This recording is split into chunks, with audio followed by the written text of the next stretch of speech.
Hello दोस्तों, मैं राजगौरव आपका स्वागत करता हूं LNMU इन्फो चैनल पर। दोस्तों, इस वीडियो में मैं आपके लिए बहुत ही ज़रूरी इन्फॉर्मेशन लाया हूं। यदि आप पार्ट 1 में पढ़ते हैं, पार्ट 2 में पढ़ते हैं या पार्ट 3 में पढ़ते हैं, आपने BA ली है, BSc ली है या BCom से हैं, तो आप अच्छी तरह से समझ लीजिए कि आपके लिए क्या पासिंग मार्क्स होते हैं। चूँकि बहुत सारे स्टूडेंट का वीडियो के नीचे भी कमेंट आ रहा था और व्हाट्सएप पर भी कमेंट आ रहा था कि सर पासिंग मार्क्स के विषय में बताइए, पासिंग मार्क्स क्या होता है। पहले भी वीडियो में मैंने इसके विषय में बताया है, किंतु यहाँ अच्छी तरह से मैं आपको समझाने का प्रयास करता हूँ कि पासिंग मार्क्स क्या होता है। साथ ही मैं फर्स्ट डिवीज़न के विषय में बताऊँगा कि उसमें मार्क्स कितना होना होता है। तो स्टूडेंट के मैं वहाँ भी कमेंट का जवाब दे रहा था और इसके लिए मैंने सोचा कि एक स्पेशल वीडियो बना दूँ जिससे अच्छी तरह से उसे समझा सकूँ। तो आप अच्छी तरह से समझिए, चाहे आप पार्ट 1 में हो, पार्ट 2 में हो, पार्ट 3 में हो, तो आपके लिए यह इंपॉर्टेंट वीडियो है। चलिए दोस्तों, एक बार फिर से आपका स्वागत करते हैं LNMU इन्फो चैनल पर।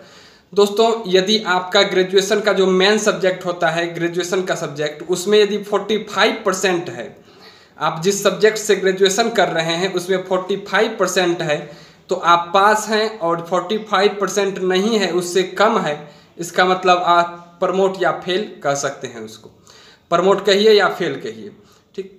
जबकि सब्सिडरी या कंपोजिशन में आपको 33% होने चाहिए। सब्सिडरी या कंपोजिशन में 33, जबकि ग्रेजुएशन में 45% मार्क्स होने चाहिए। साथ ही में BSc वाले स्टूडेंट या जो भी स्टूडेंट ऐसे हैं जिनका प्रैक्टिकल सब्जेक्ट होता है ऑनर्स सब्जेक्ट में, ऑनर्स में यदि कोई फिजिक्स लिए हैं, केमिस्ट्री लिए हैं, तो उनका प्रैक्टिकल सब्जेक्ट होता है, तो वैसे स्टूडेंट कैसे अपना पता करें। तो थ्योरी में आप चेक कीजिए, आप जो भी ऑनर्स सब्जेक्ट लिए हैं उसमें 45% आपका आता है या नहीं। थ्योरी में यदि आपका 45% आएगा और प्रैक्टिकल में भी 45% आएगा तो आप पास कर जाइएगा।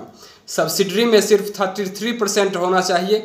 बाकी मेन जो आपका सब्जेक्ट है, जो ग्रेजुएशन सब्जेक्ट है जिससे आप ग्रेजुएशन कर रहे हैं, उसमें 45% होने चाहिए। यदि आपने प्रैक्टिकल ली है तो प्रैक्टिकल में भी 45% और थ्योरी में भी 45% होने चाहिए।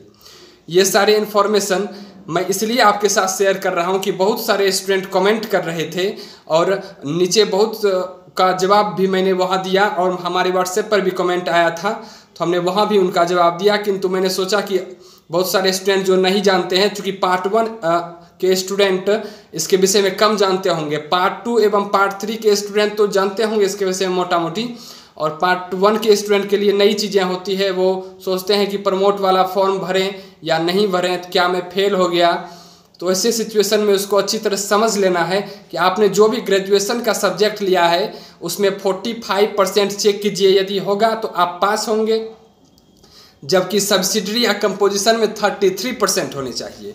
यदि आपने ऐसा कोई सब्जेक्ट ग्रेजुएशन में लिया है, ग्रेजुएशन आप कर रहे हैं वैसे सब्जेक्ट से जिसमें प्रैक्टिकल है, तो प्रैक्टिकल में भी 45% और साथ ही में थ्योरी में भी 45% होने चाहिए। यदि सब्सिडरी में यदि 33% है तो आप पास हो गए हैं। उसमें नहीं देखना है कि कितना आपका गया, सिर्फ ग्रेजुएशन वाले सब्जेक्ट में देखना है कि 45% हो गया तो आप पास हो गए हैं। 60% होगा तो फर्स्ट डिवीज़न हो जाइएगा और 45 और 60 के बीच रहेगा तो उसमें सेकेंड डिवीज़न होता है।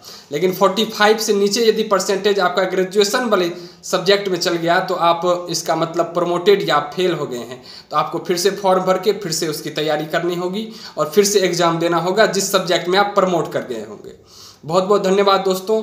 यदि कोई क्वेश्चन है तो आप कमेंट कीजिए, मैं उसका जवाब देने की कोशिश करूंगा। धन्यवाद दोस्तों। यदि आपने चैनल को सब्सक्राइब नहीं किया है तो सब्सक्राइब कर दें और लाइक कर दें वीडियो को। धन्यवाद दोस्तों।